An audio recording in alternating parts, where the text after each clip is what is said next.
Channel 21 news টেলিভিশনে আপনাদের স্বাগত জানাচ্ছি। আমি হালিমা দেওয়ান রিয়া।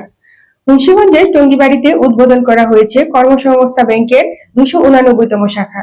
নতুন এ শাখার মাধ্যমে স্থানীয় তরুণ উদ্যোক্তা, ক্ষুদ্র ব্যবসায়ী ও বেকার জনগোষ্ঠীর জন্য আত্মকর্মসংস্থানের নতুন সুযোগ সৃষ্টি হবে বলে জানিয়েছেন প্রধানমন্ত্রীর মুখ্য সচিব ABM Abdus Sattar. Tongibari institute of marine টেকনোলজির সম্মেলন কক্ষে কর্মসংস্থান ব্যাংকের 289তম শাখার আনুষ্ঠানিক উদ্বোধন অনুষ্ঠিত হয়। অনুষ্ঠানে প্রধান অতিথি হিসেবে উপস্থিত ছিলেন প্রধানমন্ত্রীর মুখ্য সচিব ABM আব্দুস সাত্তার। উদ্বোধক হিসেবে উপস্থিত ছিলেন মুন্সিগঞ্জ 2 আসনের সাংসদ আব্দুস সালাম আজাদ। বাংলাদেশ কর্মসংস্থান ব্যাংকের চেয়ারম্যান ডক্টর AFM মতিউর রহমানের সভাপতিত্বে অনুষ্ঠানে বিশেষ অতিথি হিসেবে বক্তব্য দেন ধর্ম মন্ত্রণালয়ের সচিব মুন্সি আলাউদ্দিন আল আজাদ এবং অর্থ মন্ত্রণালয়ের আর্থিক প্রতিষ্ঠান বিভাগের সচিব নাজমা মোবারক।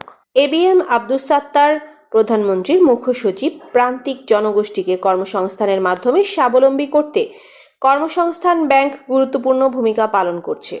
ABM আব্দুস সাত্তার প্রধানমন্ত্রীর মুখ্য সচিব, তিনি বলেন, কথা শুনলে আমাদের দুটি চিত্র আমাদের কাছে উঠে আসে।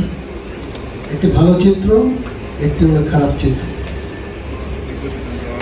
আমি বিশ্বাস করি যে এই ব্যাংকটি যেন ভালো চিত্র নিয়ে চলমান থাকে।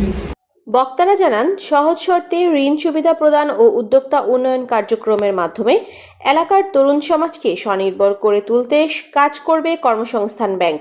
এতে স্থানীয় পর্যায়ে কর্মসংস্থান সৃষ্টি ও অর্থনৈতিক কর্মকাণ্ড আরও গতিশীল হবে বলেও আশা প্রকাশ করা হয়। অনুষ্ঠানে আরও উপস্থিত ছিলেন মুন্সিগঞ্জ জেলা প্রশাসক নূরমহল আশরাফি, জেলা পুলিশ সুপার মেনহাজুল আলম, টঙ্গিবাড়ি উপজেলা নির্বাহী কর্মকর্তা তাহমিনা আক্তার, কর্মসংস্থান ব্যাংকের ব্যবস্থাপনা পরিচালক অরুণ কুমার চৌধুরী সহ বিভিন্ন কর্মকর্তা, গ্রাহক ও স্থানীয় গণ্যমান্য ব্যক্তিরা।